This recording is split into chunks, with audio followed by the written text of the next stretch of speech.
So I get $7.50 a month for a piece of dirt in the city of Knoxville. I love land. People say money doesn't grow on trees. That's crap. It does if you own the trees. Welcome to the Rental Property Owner and Real Estate Investor Podcast, brought to you by the Rental Property Owner Association, providing benefits and services to real estate investors and rental property owners for over 48 years. With your host, Brian Hamrick from Hamrick Investment Group. This episode is sponsored by Green Property Management, managing everything from single-family homes to apartment complexes in the West Michigan area. Find out more at greenpropertymgt.com. And Icon Realty Group, helping home buyers, sellers, and investors in the West Michigan area. Find out more at theiconrealtygroup.com. Hello and welcome to episode 86. Whitney Nicely is a real estate investor from East Tennessee who flipped her first house in 2009. Last year, she flipped 6 houses, and somewhere in between, she's grown her portfolio to 17 residential houses, 19 apartment units, and 7 chunks of vacant land across East Tennessee. Whitney is also the principal broker for Whitney Buys Houses, LLC, and she believes everyone should control their own destiny by investing in real estate as soon and as much as possible. Whitney, welcome to the show. Hey, thanks for having me here. Yeah, it's great to have you on the show. Why don't you take a moment to just tell us a little bit more about yourself? Well, I am in East Tennessee, and I do love to buy houses.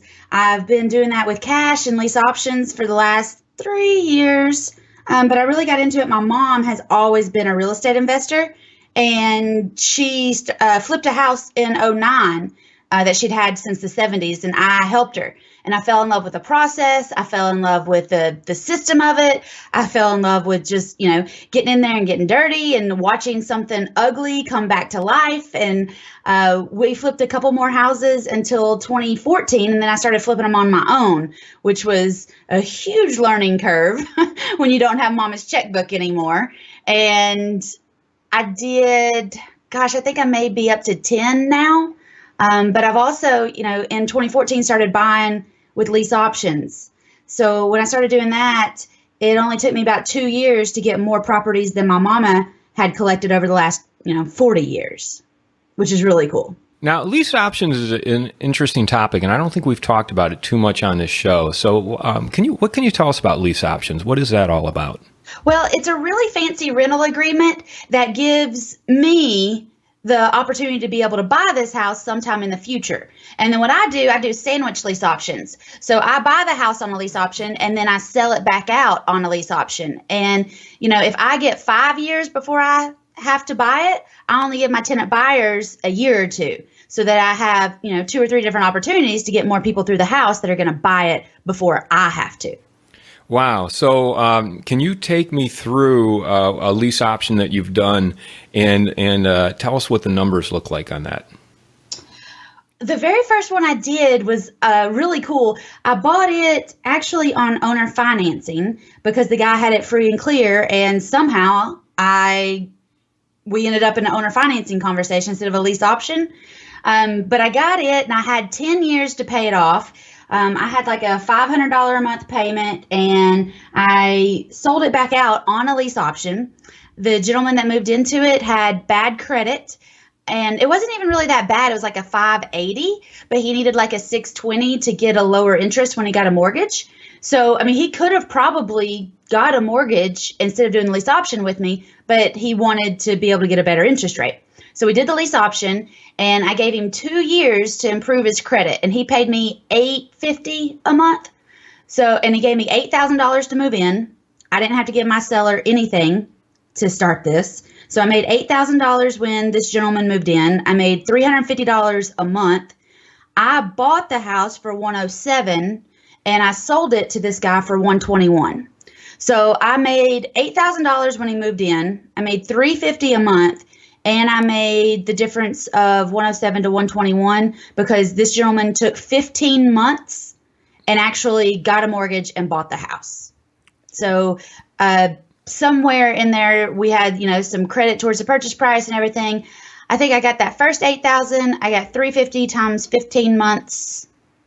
And then I got somewhere around about $10,000 at the end. Wow. So you had 3 profit points in there then. Yes. Yes. And that's the goal with lease options. I mean, if you buy a house and somebody moves in and gives you $10,000, that's great. But also I got $350 a month. And if I had 10 of those, that'd be, $3,500 every month that I don't have to work for.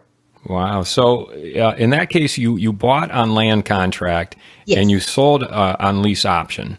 Yes. And what kind of, so I mean, that sounds very simple, but what kind of work went into that? What did you have to do during that period? I mean, I didn't do anything to the house. It was a pretty nice little regular house. I didn't have to flip it. We didn't paint it. I really advertised it, and I had 2 or 3 people that wanted it, and we went with this guy, and it worked out perfectly. Wow. So, and during that period, was it just you had to make sure he was paying you every month and that you were paying your land contract? Was there anything else involved in that? No. That's pretty much it. I kind of like the lazy landlord lifestyle. I hear a lot of landlords that like to drive by and peek in the windows and make sure everything's going nice and right and whatever. I try to avoid my houses and my tenants. I let them make the deposit into the bank every month. And if it's not there by 5 on the 5th, it's late. If they don't pay by the end of the day on the 15th, then I send my attorney an email. He writes up an eviction notice and we mail it. And I've only had to do that twice. Most people just pay up. What are some of the frequently asked questions you get about doing a lease option, either from the person who's buying it from you on a lease option, or if you're buying something on a lease option and trying to convince the seller to do that with you? I try not to convince a seller to go my way. What I do is when I go look at houses, I make 3 different offers. I make a cash offer, which is usually kind of like a wholesale price. So, 50 cents on the dollar maybe. And most of the time I'm looking at really nice houses, solid houses. And they're like, no way, that's crazy. All right, you're right. So then I make them 2 different lease option offers, one for 5 years and one for 10 years, getting them closer, if not all the way up to their asking price. So you'll still pay them their asking price, Yep. but it'll be in 5 or 10 years. Yep. And I'll send you a bunch of money every month. What type of sellers are you working with? I mean, why would someone sell to you on lease option rather than just sell on the open market? Well, this seller in this case, he bought that house for his daughter. She was going to Carson Newman, and instead of paying for an apartment or rent, he was a real estate investor. So he just bought her a house and she lived in it. Well, after she graduated, some of her friends lived in it. But then after they graduated, he just found somebody else to rent it. And then he just got tired of fooling with it. He was really an investor that bought condos in Myrtle Beach, and that's how he made his real money. He just accidentally had this one because his daughter went to school in this little area. Well, I came in as a new investor and said, hey, I can give you your money, but let's do it this way. And he said, okay. So he was just looking to find someone to come take it off his hands in that case.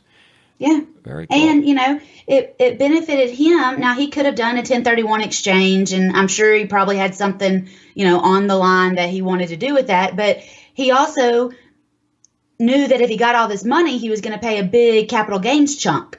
So if he took it over time, he wasn't, he was going to collect it as rent, and then it would be a smaller balloon balance to pay capital gains on.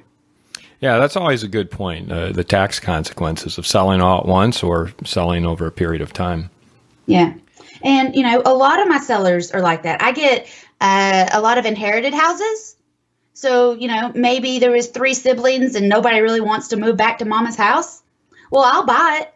And a lot of times they will just take a cash offer because they got to split it to go redo their kitchens, But there's some families that would like to have the income coming in over the next 5 or 10 years.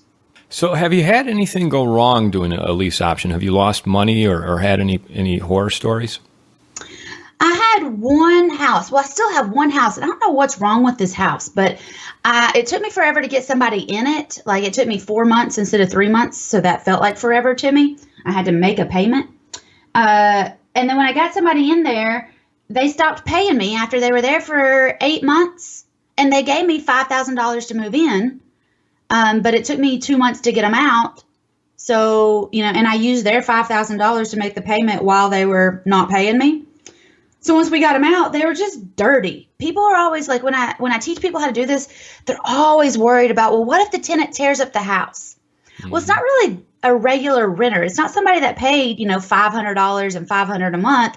It's somebody who paid big money to move in, and they take pride of ownership because they're planning on buying this house and living here forever and ever. Amen. So it's a totally different kind of person that's going to be moving in on a lease option. But anyway, this guy was just nasty. Like, I don't think he mopped the whole time he was there. No vacuuming. He was just dirty.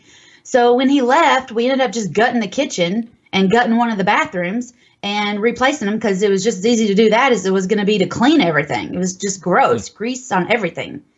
So it wasn't that he, tore up any sheetrock or messed up the carpet or anything. He was just gross. And it doesn't sound like you necessarily lost a lot of money on that, but it was more just the headache and the hassle you had to go through. Yeah, but this same house, the same stupid house, no joke, I've got an eviction letter on my desk right now to send back to this house. Another couple, so this guy left in December. We flipped it and got somebody else to move in January. They gave me $15,000 to move in January, and here we sit in August, and they didn't make the payment this month. So I have an eviction letter to send back to this house again so that I'm going to have to kick these people out. And now I've got, $15,000 of their dollars so that I can use to make the monthly payment while they're not making it for me. Now, once you evict them, do you have to give any of that money back, or do you? No, it's a non-refundable option fee. Wow. So so they're willing to just get evicted and lose their $15,000 that they paid you. I had a woman give me $40,000, and out of that, she paid 5 months rent in advance. And so I think she gave me like $5,000 for the first 6 months rent or something. Anyway, on the 7th month, she sent me a text and she was like, "Hey, I didn't get a job, so I can't pay rent this month. And I know it's due." And I was like, "All right, well, it's due. What are you going to do?" And she's like, "Well, my sister just bought a house in South Carolina. I was thinking about just moving to South Carolina." And I was like, "You're not going to get that $40,000 back." And she's like, "I know. See you later." Wow. Well, so that just means Thanks more for money. letting me know. Yeah. That means more money for you because now you can just find someone else to pay you found my yard boy actually went up there and just everything that she left, we just threw it in a dumpster, threw it away. I had a cleaning lady go and clean it. And about a month later, I found somebody else to give me $10,000 and they moved into it. And this is a $100,000 house. I've already got $50,000 collected on it. Wow. Wow. Do you find that's typical, that the people who might pay you upfront money to lease and move in end up not buying the property from you? That first story I told you of the one guy that got a mortgage is the only one out of 57 deals that I've done that has gotten a mortgage. Wow. Most of them get shiny object syndrome and they leave. Like something else looks better somewhere else, huh? They get a job transfer. They decide to get divorced. They decide that they want to move somewhere else. They decide that they didn't actually like this layout. All sorts of things happen that has nothing to do with me, nothing to do with our agreement, nothing to do with the money that they have invested. They just decide to leave. I'd like to take a moment to tell you about Green Property Management. Not only do they manage everything from single-family homes to apartment complexes in the West Michigan area, they also manage my entire portfolio. So I can tell you from personal experience that their unique flat fee management style is worth a closer look. If you feel that your property isn't operating to its fullest potential, then Green Property Management can help you take a holistic approach that will save you money, eliminate your headaches, and increase your net income. And if you're a property manager interested in applying Green Property Management's model, give them a call at 1-866-95-GREEN or visit them on the web at greenpropertymgt.com. I'd also like to tell you about Joshua Schaub and his team at Icon Realty Group, a full-service real estate company in the West Michigan area. Joshua has been a guest on this show several times, and he and his team at Icon Realty Group help buyers gain an edge in this competitive market. They assist sellers in getting the best price and terms for their properties, and they work with investors to understand the numbers, neighborhoods, and market forces that will set them up for long-term success. To learn more and get a free, no-obligation consultation, contact Joshua at 616-216-2000 or visit theiconrealtygroup.com. Do Do you have another example of a lease option that you've done where you've made some pretty good money? Let me think. Okay, so the first lease option that I did, the first true lease option I did, I had a house that the people were living in it. It was a man and woman, and they bought the house as a retirement home. And then after they hadn't been there a year, their daughter came home unexpectedly one day, and she was pregnant. And their retirement home was not going to be big enough for 4 people. So they were under like a life crunch that they needed to leave because she was due and they needed more space. So they agreed to let me have a lease option for 5 years. I was going to make the monthly payments, and I kicked them out of their house. Like it was kind of scary now thinking back on it, but they found somewhere else to go and go live their life, do whatever they needed to do. So I turned around as soon as they left. I advertised the house for about 2 weeks until a couple out of Chicago came and looked at it, and they were like, yeah, we want it. We're going to buy it. And I was like, okay. They said, the only problem is we've got to sell our house in Chicago before we can pay for this. And I said, well, I don't know what the house is like in Chicago. I don't know what the market's like. So let's do this lease option, and you can live here until your house sells.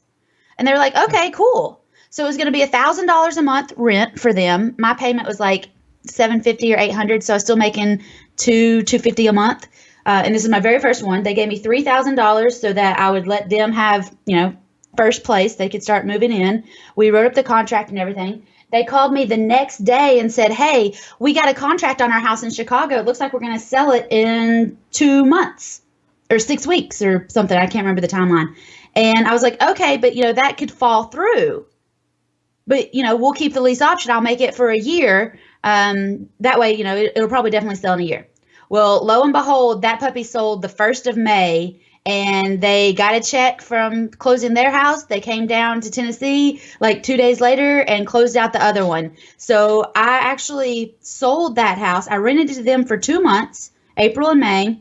My first payment was due in June, and we closed it the middle of May 13th. So I rented a house that I didn't have a payment on. And I made, the difference of what I bought it for and what they bought it for me. I paid $122 was what the people owed on it, and the Chicago people paid $135. So I made $13,000 there, but also got $2,000 because I didn't have a payment while they were renting it from me. Wow! So you over $15,000 with one property for nothing. I mean, it took like 8 weeks. It was awesome.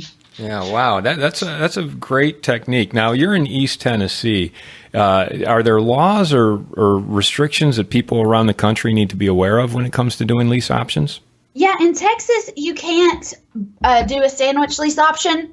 You have to, if you don't own the house in Texas, you have to do subject to and a wrap. And I think there's some state up around you that you have to do that also. But if you own a house free and clear, like, especially because, you've got a lot of landlords that a lot of them own their houses free and clear, doing a lease option on it is going to get you a whole lot more money and a whole lot less headaches, because when you sell that house on lease option, somebody's going to give you a big chunk of money to move in, and maybe you sell it, but probably you won't. You'll put it back out there on a lease option, get more money. And I mean, come on, that's what we really want, right? Oh, yeah. And when you do the lease option, you get to give your tenant buyer all of the repairs because they're buying it. And you treat them like a buyer, not a regular renter. So it takes a lot of your headaches away. And you can sell something that you own on a lease option anywhere in the country. What are some of the other investment techniques that you use? I like land. Can we talk about that for a second? Yeah, please, because I that struck me as kind of odd in your bio here, is that you bought some empty land. What are you doing? How are you making money off of that? So I found, I like auctions also, and I found a piece of half-acre industrial property in the city of Knoxville. And it was going up for absolute auction on an online auction. And it was right in my little honey hole. And this was actually the second piece of property I ever bought in my whole life. And I started with land because a lot of people are nervous to get into houses because, what if somebody tears up the sheetrock? What if somebody tears up the carpet? Blah, blah, blah, blah, blah. So I started with land because you didn't have to worry about that, right? It was no overhead. So I bought this half-acre piece of industrial land, and industrial is, the top of the pyramid, right? You can do anything basically with industrial land.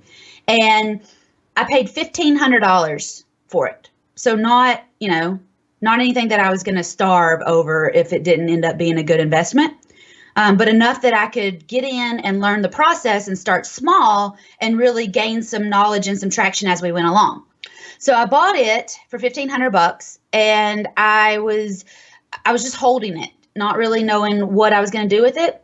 And then this was at the same time that I was flipping houses with my mom. So I was downtown at the codes office, getting some permits and doing whatever. And I was just kind of flirting with the codes inspectors. And I mentioned that I bought this property, and they said, well, let's look it up. Let's see what you got, little girl. And when they looked it up, it turned out that there's a driveway that separates my land from my neighbors. And I didn't really think anything about it because my neighbor's been using it, and they're a big Fortune 500 company. And, I thought it was just their driveway or a shared driveway. I didn't think anything about it. Well, when the codes inspector got to looking at it, it turned out that back in 1992, way before I even had this land, I was in like the second grade, the city decided that this driveway used to be a road, but they didn't want to maintain it anymore. So they deeded the right side of it to me and the left side to my neighbor. So what it was, my neighbor was driving on my driveway, on my side of the driveway.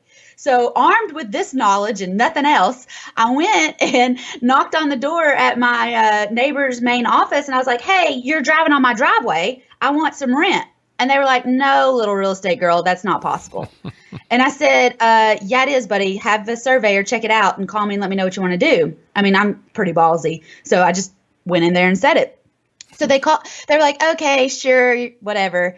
And they called me 2 weeks later, and they were like, yes, Miss Nicely, we have recently had the property on Prosser Road surveyed, and it turns out that we're driving on your driveway, and we would like to rent that for $250 a month. And I was like, oh, got a little change in attitude now, don't we? And I said, no. I said, oh, okay, that sounds good. But, I don't want to be held liable if you get a pothole in it. Don't call me if you need some gravel. So I want you to handle all the maintenance. If a tree drops, I want you to go clear it. Don't call me. And they said, okay, that's fine. And I said, and I want you to pay my property taxes on this every year. And it's like $50 or something, no big deal. And they were like, okay, that's fine. And I was like, okay, when do we sign? And then I said, well, wait a second, one other thing, because this did take some time. I said, I just bought this property back in the summer. Would you pay me back rent for the time that I've owned it? And they said, well, how long is that? And I said, well, it'll be about 6 months by now. And they were like, yeah, that's no problem.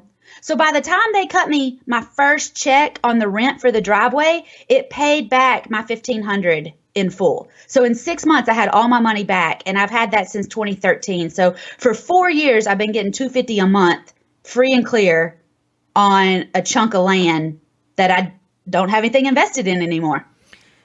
So, and you paid $1,500 for it. Yep. And I get $250 a month. That's not the coolest part, though.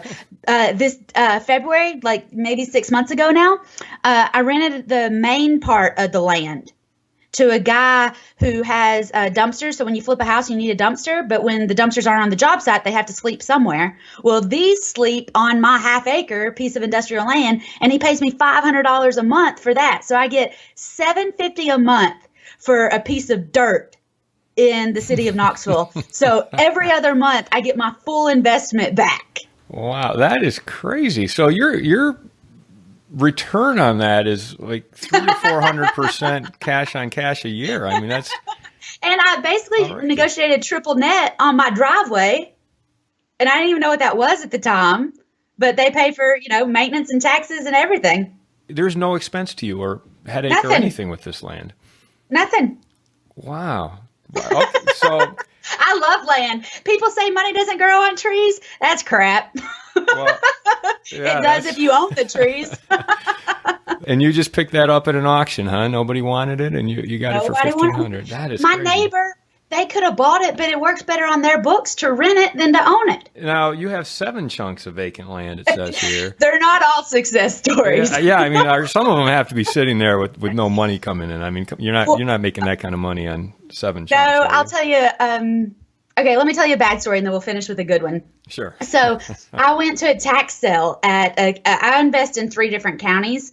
And so I went to one of my county's tax sales and I was just going to buy land. Like that's how I started. I was just buying land. And I did my research and I knew exactly which properties I wanted. And I ended up buying 3 different pieces.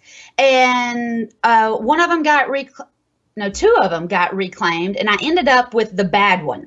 And I didn't know it was the bad one until after I'd paid the day of the tax sale. I was up there and I was paying. I was so excited because I thought I'd bought 15 acres overlooking the lake in like this beautiful part of East Tennessee.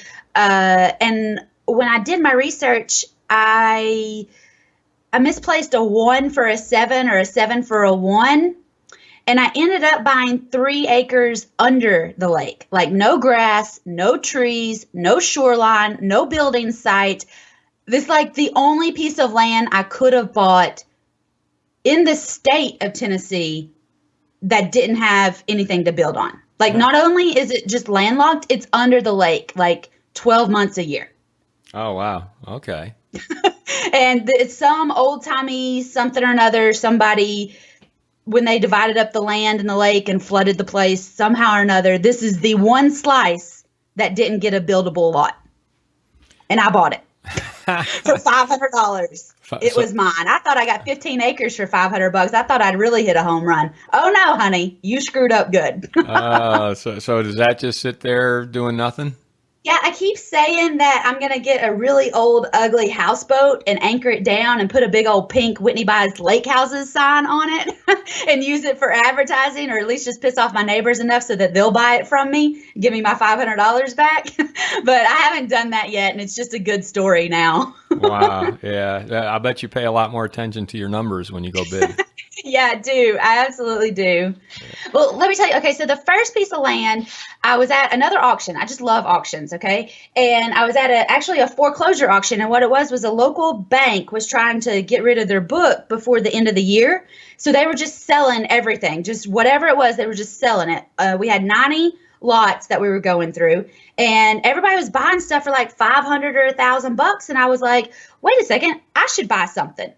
And so we were going through the counties in alphabetical order, and we got to the M counties, McMinn County. And one of the other auctioneers was bidding on some lots. And I was like, hey, man, what's up? And he was like, buy the next one. And I was like, wait a second, I don't want to, I just want to know what's going on. He was like, just buy the next one. So I did. I mean, we started bidding on the next one, and I just raised my hand. And somebody bid against me. I raised my hand again, and then I won. And I was like, how much did I spend? What did I just buy? Where is McMinn County? Can somebody help me here? I didn't bring my checkbook. I didn't do any research. And I kind of did better before I started researching it. You know, I didn't get anything under the lake this time.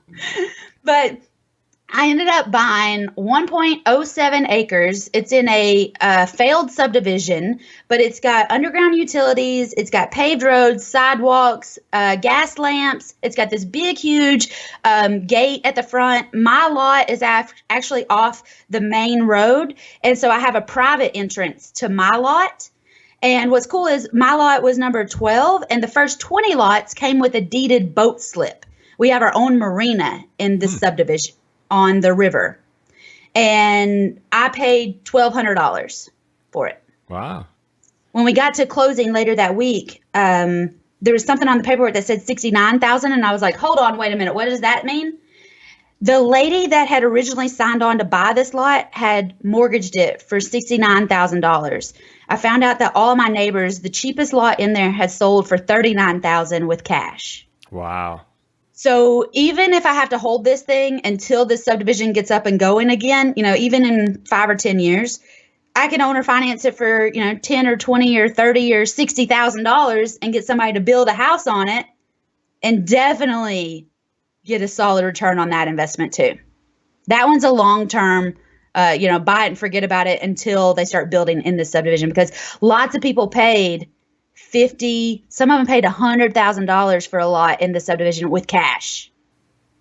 They're not sell. I tried to get them to sell me their lots, for $1,200 or $1,500, and they laughed at me. Wow. So you're just sitting on that, but there's a big payday at the end of it, huh? At some point there will be. Yeah. And if not, I got a lot for $1,200, and I'm not losing lunch money on that. So did you buy dinner for the guy who told you to buy it? I should have. I didn't think about that. He ended up with like 7 lots in that subdivision. He was in probably $10,000, probably has $200 or $300 worth of real estate in there. So continuing with the land that you own, do you have any other ones that are making you some money? No, the other ones are just kind of sitting around. Most of them are because I didn't know what I was doing, and I got them when I got started. So they're just sitting there. But someday you'll do something with them, huh? Someday the time will be right, and I'll say, "Don't I have something there?" Yeah. What other techniques? I mean, it sounds like you've tried a lot of different things and had some great success. What else do you like to do when it comes to real estate? Well, we have those apartments. I am a boot camp graduate. That's how I learned about lease options. Okay. But my mom has always been a real estate investor. So I have this internal pool between, do things the old and slow way and buy things with cash and, just wait on retirement? Or do I do lease options and do it really fast and go, all about it? So I do both of those. And my boyfriend at the time was not interested in real estate. Okay. He thought it was a risk and a gamble and probably not very smart. And one day I decided that it's not that I gave him an ultimatum, but I pretty much told him he needed to decide. He was either going to get into real estate or I was going to go find somebody else that wanted to talk to me about real estate because I was going to be all about it. Mm-hmm. Well, he decided that he didn't like the houses and he didn't like the land, but that he could get into apartments. So we did look into buying some apartments and we bought 3 apartment complexes and we are married now and he is working for me now and he is all about some real estate. So he got with the program. He got with the program. Absolutely. And he loves it when I tell that story now because it's true. But you bought some apartments. So I guess something really good came out of that. We took one of the houses that I'd bought on a lease option, but I was getting all these big option fees in. And instead of going to Vegas, I was saving them and I ended up paying off one of my big, nice, fancy houses. Okay.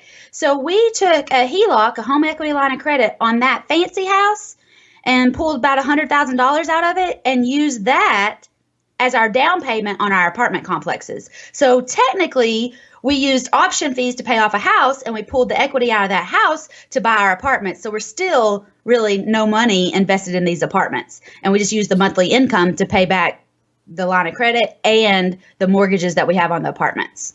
So you have 3 apartment complexes. I think you have 19 units. So these are probably they're small, guys. 6 to 8, 6 to 12 units. I've got a triplex. And we self-manage those because it's just a text message once or twice a month. And then we have a 5 unit and we have an 11, which breaks down to a 6, a 4, and a house all on the same parcel. So we've got all little guys and we love them because we bought these apartments for less than what I was buying houses for. I mean, we paid like $225 for our 11 unit and the most expensive house I bought was $225. Wow. And it did not bring in the same amount of money as that apartment complex. Yeah, talk about that one. How did you get it? What did you pay for it? And what kind of cash flow are you making off of it? Well, the 11 and the 5 came from the same guy. Back in 04, 05, there was a school teacher in this little bitty town. I mean, our apartments are the only apartments in this zip code. It's the only apartments right here. And a teacher had bought those apartments and then borrowed money to flip them. But he was not, trained. He didn't have the right kind of brain waves to be a landlord. And he let some scuzz buckets move in and they stopped paying. And so he lost the apartments during the recession and they went into foreclosure. But it was with a local bank, and the local bank was smarter than the big banks because they went out and found a local property manager. And the property manager kept the apartments going, kept them rented, put good people in them, and they were mostly all flipped. They were good properties. They just needed to be cleaned and have somebody that would pay living in them. So the property manager had them. So they were technically in foreclosure.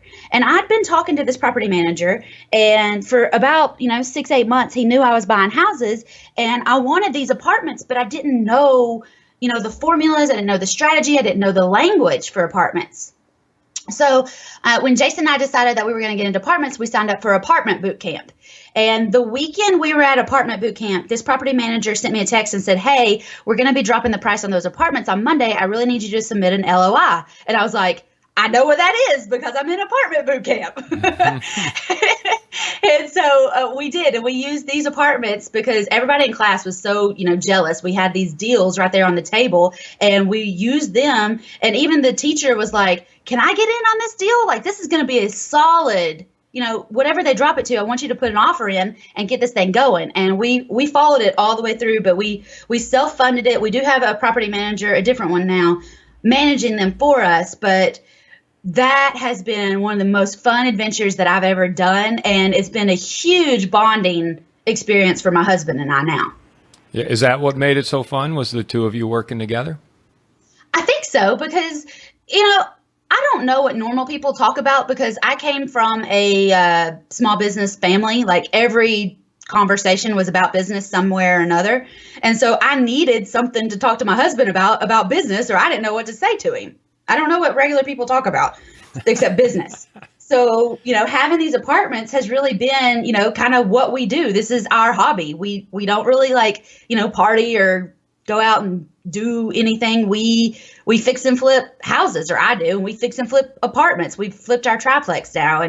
And we talk about other investments we can get into and other things that we can be doing. And I mean, that's just what we talk about. Yeah. So what, of all those things you talk about, you're having a lot of fun with apartments. What do you like the best? I still like the houses because the